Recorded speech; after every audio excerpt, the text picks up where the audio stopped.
from Louisiana, Dr. Cassidy. Secretary Perez. Morning. Good to see you again, Senator. Yeah, and thank you for working with some folks in my state on that issue we discussed about CDLs. We're making real progress. Thank you for that. In your 2016 budget request, you include a new mandatory funded job-driven training proposal, creating pathways for jobs in high-growth fields for different workers. But the recent GAO report found 47 employment and training programs administered by 9 different agencies. And I know there's been a hope to, and the President's mentioned in the State of the Union, we need to consolidate duplicative programs. The House and the Senate have been interested in consolidating duplicative programs. So how will this be different from all the others? And number one. Number two, how will this mandatory proposal work in conjunction with the programs in the Workforce Innovation and Opportunity Act implemented this year? And frankly, how can the department guarantee that this program will not duplicate, overlap, or fragment from the mission of the 47 existing programs, knowing that this is a bipartisan concern, and et cetera? Senator, thank you for your question. And, you know, the workforce conversation that we have had in a bipartisan fashion in Congress has included the conversation about reducing programs. And in fact, the Workforce Innovation and Opportunity Act eliminated roughly 15 programs. We had already eliminated a number of other programs. And it's important to define what a program is, because sometimes when I hear the word program, a program is really a funding stream. And let me give you an example. There are roughly 6 different funding streams to help veterans. And they've all been put in place by members, by I think, very sensible acts of Congress. And so I would look at a funding stream like you look at an app on an iPhone. You know, some veterans walk in and they're good to go. The only app they need is resume help, and they're on their way.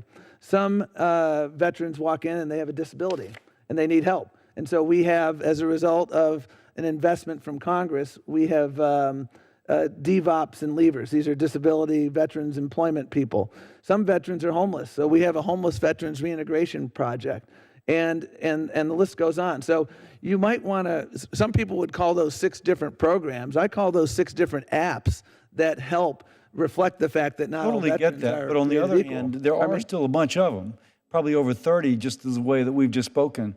So I guess going back to this, is it possible to take one of those current funding streams and expand it with a different mission of the job-driven proposal that is what's your suggestion? Because my gosh, government doesn't need to get bigger. And there is a lot of overlap and duplication, as both the President and we and you just noted.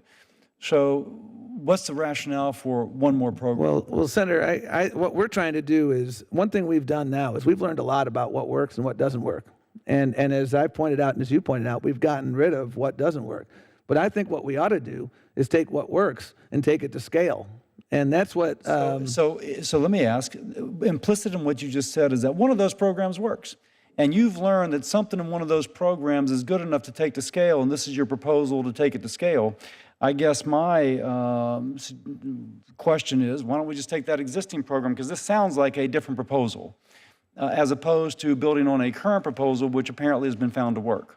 Well, Senator, I would be happy to work with you if the goal is let's come to agreement on what's working, and let's try to ramp it up, because we have a shared interest. There's a lot of folks out there who want to upskill. So then going back to my first question, how does this proposal differ from all of the other federal job training programs? As you mentioned, they have different slivers they're going after, but is there not one that is already trying to create a pathway for jobs in a high-growth field for unemployed, underemployed workers? Well, a big part of the way that we do that right now is, you know, we're trying to increase the number of people that are served, and so again, through interventions that we know already work, and so I actually think that you and I have a lot of common ground in this conversation. We absolutely do. Because my goal, like, I know apprenticeship works. And for every $1 you spend on an apprenticeship program, you get a $27 return on investment. Totally get that. But again, we know that, and so why do we need to create a new program? Why don't we just take these apprenticeship programs, which we have, which I think are referenced in your testimony, and take those to scale? Because, I mean, government's like, just continues, it's like the blob. It just continues to expand, and sooner or later there's going to be this program competing with another program, but they're both doing the same thing, and a future president will say in her State of the Union address, we need to end duplicative programs. But it looks like we're setting up a duplicative program.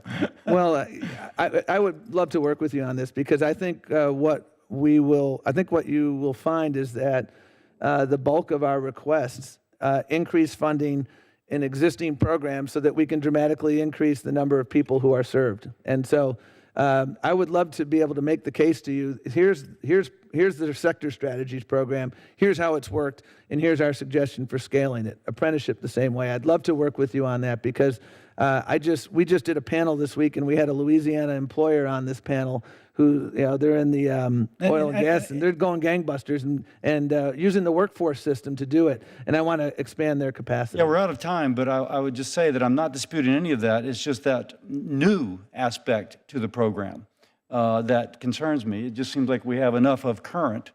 Why do we need a new if we know what works within the current? Well, I'd love to sit down with you and continue this discussion. I yield back. Thank you. Thanks, Senator. And Secretary,